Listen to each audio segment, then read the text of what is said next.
Salut à tous, bienvenue dans cette nouvelle vidéo. Aujourd'hui on va parler d'actualité et on va parler d'un sujet un petit peu spécial puisque ces derniers temps on a vu sur les réseaux sociaux du trash talking entre Baysangour Chamsoudinov, le français Baysangour Chamsoudinov, aussi connu sous le nom de Baki, et le français Cédric Doumbé. Avant d'aller plus loin, n'oubliez pas, comme toujours, que si notre travail vous plaît, vous pouvez vous abonner, liker, partager, vous pouvez commenter, ça nous aiderait beaucoup pour le référencement. Et si vous voulez nous suivre sur les réseaux sociaux pour être au courant des dernières actualités, tous les liens sont en description. Bonne vidéo. Donc comme j'ai dit, le trash talking s'est fait sur les réseaux sociaux entre les deux hommes. Et l'un comme l'autre est parfaitement confiant. Voilà, Baki, lors d'un interview, a dit qu'il se sentait d'affronter Cédric Doumbé, de l'amener au sol et de le finir, en tout cas de gagner en l'amenant au sol.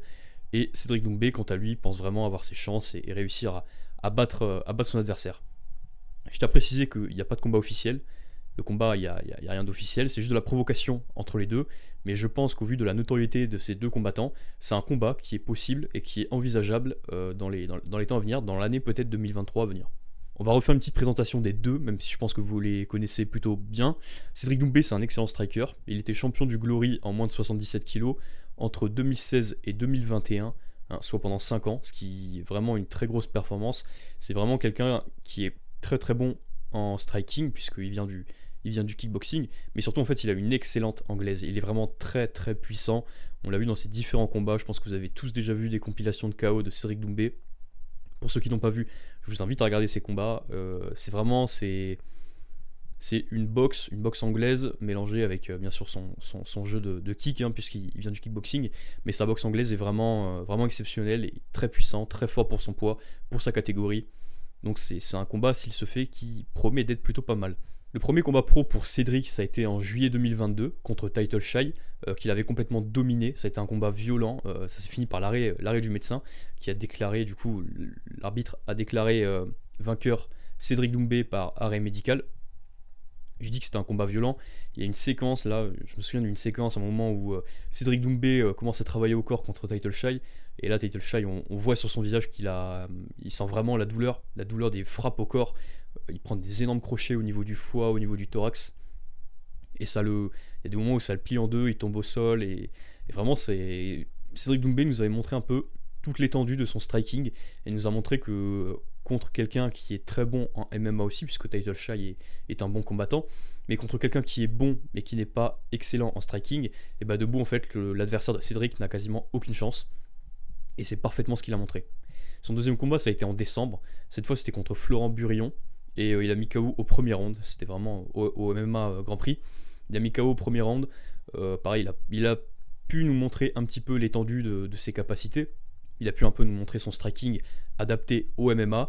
Il nous a montré que de toute évidence, c'était très efficace. Un joli sprawl aussi dans les premières secondes du combat, qui n'était pas forcément évident à faire. Mais en tout cas, il a bien vu venir l'amener au sol de son adversaire, de Burillon, et il a réussi à sprawl et en fait ne s'est même pas fait amener au sol.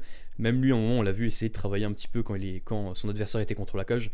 On l'a vu essayer de travailler un petit peu une amenée au sol, à essayer de travailler un peu en double leg, d'amener son adversaire au sol pour tester un petit peu ses capacités en grappling. Mais en face de lui, c'est pas n'importe qui, c'est Baysangour Chamsoudinov. Je vais l'appeler Baki, je pense que vous comprendrez, ce sera plus simple. C'est un combattant qui n'a pas énormément d'expérience. Il est en 6-0 en MMA, alors que Cédric Doumbé est en 2-0, mais il a une plus grosse carrière quand même, Doumbé, dans les sports de combat.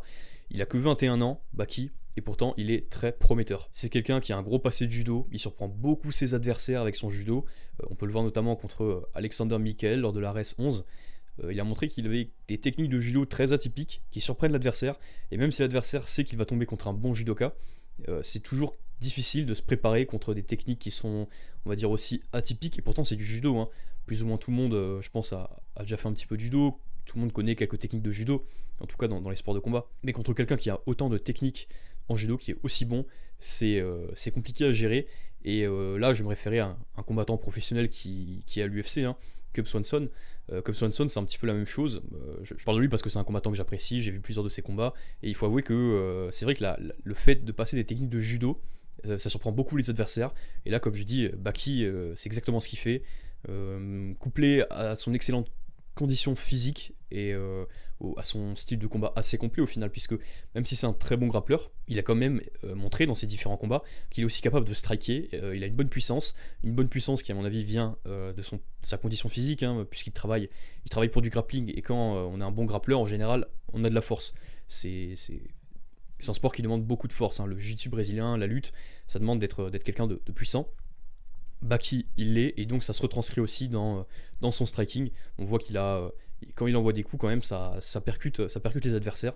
C'est pas juste de la touche, hein, c'est vraiment, on sent la bonne puissance, quoi. Malgré tout, je pense que l'avantage de puissance en striking, c'est pour Cédric, hein. À mes yeux, Cédric est meilleur techniquement en striking, mais là, je pense que c'est une réalité. Je pense que vous serez tous d'accord avec moi.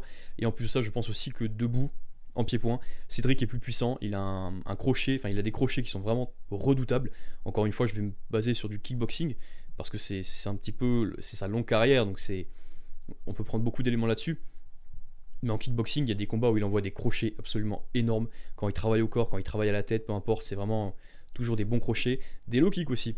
Les low kicks, j'en ai pas vraiment parlé pour Cédric Doumbé, mais les low kicks, très grosse arme de sa part. Encore une fois, on l'a vu contre Florent Burillon. Il a travaillé un petit peu les low kicks dans le premier round, puisqu'il n'y a eu qu'un round. Et donc le combat n'a pas duré longtemps, et pourtant on sentait que son adversaire commençait un petit peu à être dans le mal à cause de ses low kicks. Donc je pense que Cédric, debout, est beaucoup plus puissant. Par contre, grappling, au niveau du grappling, Baki est beaucoup plus fort. Baki, physiquement, voilà, quand il a décidé d'amener au sol, il travaille bien ses techniques, tout ça.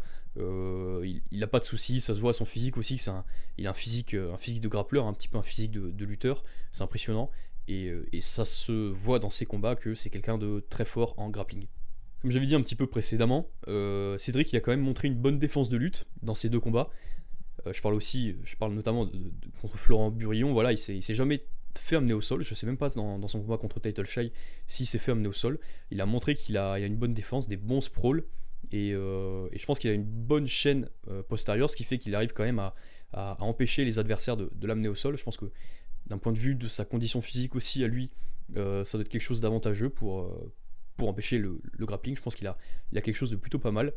Mais après, voilà, il faut reconnaître que ses adversaires n'étaient sûrement pas au niveau de Baki en grappling. Donc là, ça va être un petit peu l'incertitude. C'est vraiment le combat, je pense qu'il va se jouer sur une composante, c'est est-ce que Baki arrivera à amener Cédric au sol. Donc je pense que Baki pourrait y arriver. À mon avis, il arriverait à amener Cédric Doumbé au sol. Après, il faudrait voir s'il arrive à les maintenir, dans quelle position Cédric se trouve, et surtout à quel moment du round, à quel moment du combat Baki arrive à amener Cédric au sol. Parce qu'on a vu que apparemment Cédric arrive bien à empêcher les amener au sol. Alors comme j'ai dit, c'était pas des adversaires techniquement aussi bons que Baki en grappling, mais il a quand même montré une bonne défense. Je me demande si Cédric Doumbé n'est pas le genre d'adversaire qu'on arrive à mettre au sol dans les derniers rounds. Vraiment quand il commence à être un peu épuisé. Et sauf que si les premiers rounds se déroulent en striking, j'ai du mal à voir Baki pouvoir rivaliser avec Cédric, qui ferait de gros dégâts debout et empêcherait du coup les amener au sol. C'est la raison pour laquelle moi, à titre personnel, je verrais une victoire de Cédric Doumbé par TKO, ou voire peut-être par KO en tout cas. Je penserai dans les premiers rounds. Voilà. Encore une fois, c'est que des suppositions. Le combat n'est pas encore officiel. Hein. Le combat n'est pas officiel. On ne sait même pas s'il se fera. C'est juste de l'anticipation, mais je trouve que c'est intéressant d'en parler. On a deux combattants français qui apparemment ont envie de s'affronter, peut-être à l'ARES, peut-être dans une autre organisation. Moi je vois pas pourquoi ça se ferait pas, c'est un combat intéressant. Les deux sont quand même des gros noms dans le MMA français maintenant, les deux sont quand même assez connus, les deux ont une grosse carrière devant eux. Baki peut-être plus, car il est plus jeune quand même, il faut l'avouer, mais même Cédric, je pense que s'il continue sur cette dynamique, il pourra monter très rapidement, il pourra bien monter. Donc voilà, donc encore une fois, rien d'officiel, mais dites-moi ce que vous pensez de ce combat en commentaire, si vous pensez qu'il va se réaliser, et si vous pensez qu'il se réalise, qui est-ce que vous verrez gagner et de quelle manière. Donc dites-moi tout dans les commentaires, et on se dit à la prochaine pour une nouvelle vidéo.